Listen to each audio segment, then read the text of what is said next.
cara, o trabalho que vocês fazem é incrível. O padre já tá nessa vida do social há 40 anos, né, cara? O que que acendeu essa luz? Qual foi o chamado que você teve? Acho que não é um chamado, é uma circunstância da vida e de onde você vive. E eu acho que tudo é parte do sentido da vida, para onde você vai, o que tem significado, o que te preenche como ser humano, né? E te questiona também, e aonde você se consome. Então, meu pai trabalhava na área social também, embora na área mais administrativa, e ele me levava ainda garoto para conhecer o trabalho dele, e lá eu conhecia a outra parte que não era administrativa, que era a parte mais social. Então, é a forma como eu fui crescendo e me relacionando com a vida. Entendi. Então, o teu pai te mostrou isso daí, e aí, mas assim, mas para ser padre precisa de um chamado, de certa forma, né? Também eu acredito que é uma construção que você faz. Eu não acredito em um chamado sobrenatural. Eu acredito que é uma construção que você também vai fazendo. Eu fui a primeira vez para o seminário, eu era muito pequeno, eu era pré-adolescente. E eu não aguentei, porque era muito rígido. Aham. Eu apanhei de vara, fiquei ajoelhado no milho e essas coisas. Aí eu vim embora, não aguentei. Aí estudei um tempo, voltei pro seminário, aí fiquei um bom tempo, fui frei, recebi hábito e tudo, mas é eles que me mandaram embora dizendo que eu não servia. É mesmo? É, Caraca, por essa eu não esperava, não sabia disso. isso foi em 1968, por aí. E aí depois eu voltei para casa, meu pai falou, você foi e não quis, você foi, te mandaram embora, agora você vai trabalhar e vai viver tua vida. E eu fui trabalhar, fiz faculdade e tudo. E em 1980, quando o Papa São João Paulo II veio no Brasil pela primeira vez, foi que me puseram na parede, de certa forma, e eu voltei a fazer teologia, que foi uma época do auge das tensões na América Latina, da teologia da libertação, e eu fui ordenado padre em 1985 por Dom Luciano Pedro Mendes de Almeida. Então eu vivi a era de Dom Paulo Evaristo Artes, de todas as tensões da questão de direitos humanos, a parte final da ditadura, que ainda quando o Papa João Paulo II veio ao Brasil, o presidente era o Figueiredo, o João Batista Figueiredo, que já chegando no final Do daquela período. abertura lenta, gradativa e segura do Golbery. Sim. Mas eu vivi a geração de testemunhar o assassinato e a tortura de Vladimir Herzog, o assassinato de Santo Dias da Silva. A gente viveu aquele momento efervescente das diretas já, o assassinato de Dom Oscar Romero em El Salvador, em 1980.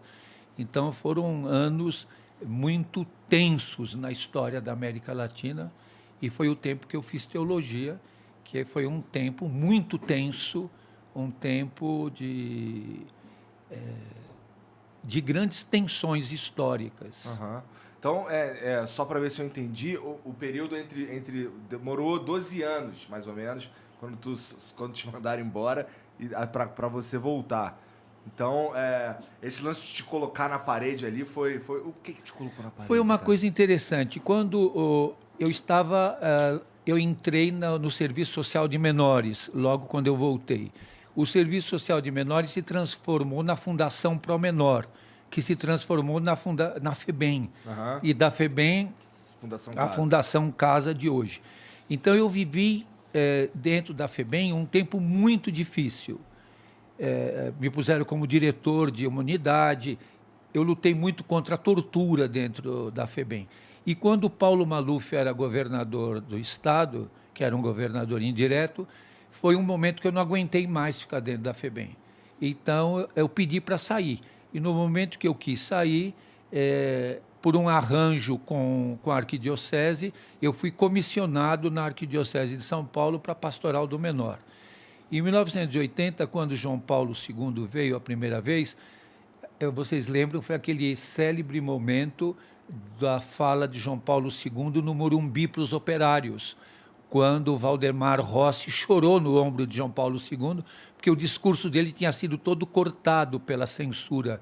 E quando na missa no Campo de Marte, o José Carlos Dias e o Dalmo Dallari tinham sido agredidos naquela noite, sequestrados, e na missa do dia seguinte eles estavam feridos e foram de cadeiras de roda para o altar.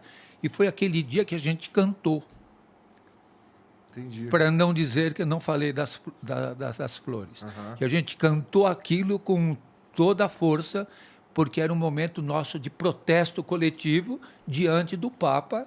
E foi muito interessante que, quando João Paulo II desceu em Congonhas e o Papa Móvel chegou lá para trazê-lo, o Dom Paulo Evaristo Arndt estava sentado, que ele era o cardeal arcebispo, e o Maluf foi para subir, para ir no carro junto. E Dom Paulo falou, não, aqui não. Porque o Maluf queria subir no Papa Móvel para ir acenando do lado de João Paulo II. Que ia ser uma oportunidade política que ele queria pegar. Né? Única. E Dom Paulo, porque era uma questão da igreja, não era um momento político. E quando João Paulo foi embora, Dom Luciano Mendes de Almeida, tem muitos significados isso para mim ainda hoje. Nós estávamos do lado de um capitel de uma coluna que estava lá na Cúria, na Avenida de Higienópolis, diante do jornal São Paulo, e estava a irmã Maria do Rosário, a Ruth, eu e Dom Luciano conversando. E apoiados naquele capitel. Estou falando isso para vocês verem o que aconteceu depois. E Dom Luciano, naquele dia, falou assim, o Papa me fez uma pergunta. Eu falei, Dom Luciano, o que o Papa lhe perguntou? Aí que ele me pôs na parede. Quando é que você vai ordenar o Júlio padre? Eita! Eu falei, o Papa não perguntou isso, Dom Luciano, ele nem sabe que eu existo. Eu estava lá no Campo de Marte, bem perto do altar, mas o Papa não me conhecia, ele nem sabia da minha existência. Aí Dom Luciano falou, mas eu estou perguntando. E foi a forma dele. E aí, isso em 80, em 81 eu comecei a estudar teologia, em 85 ele me ordenou padre. E esse capitel da coluna, onde nós conversamos, hoje é o que sustenta o altar da Catedral da Sé. Eu posso voltar na pergunta que ele fez? Tem um detalhe, o seu pai ele tinha uma mercearia, né? Ele era do comércio, né? Teve. Ele era funcionário público e durante um tempo ele cuidou da mercearia onde eu ajudava. Você ajudava. E ali havia alguma ação social já? O seu pai tinha esse... Não havia ação social. O que a gente sentia muito nessa minha época de infância era a discriminação do bairro em relação a mim e meu irmão. Porque nós éramos chamados os meninos da venda. Então, éramos, vamos dizer assim, uma categoria meio rebaixada. Entendi. Tem até um fato interessante dessa época. Nós morávamos na Praça Padua Dias, lá no Tatuapé, onde tem aquele viaduto. Eu ainda tenho a casa lá da minha infância. E eu vi os vizinhos da parte asfaltada, porque eu morava na parte de terra, que no Natal ganhavam brinquedos muito bonitos, que soltava fumaça, que era de pilha, que era de controle remoto.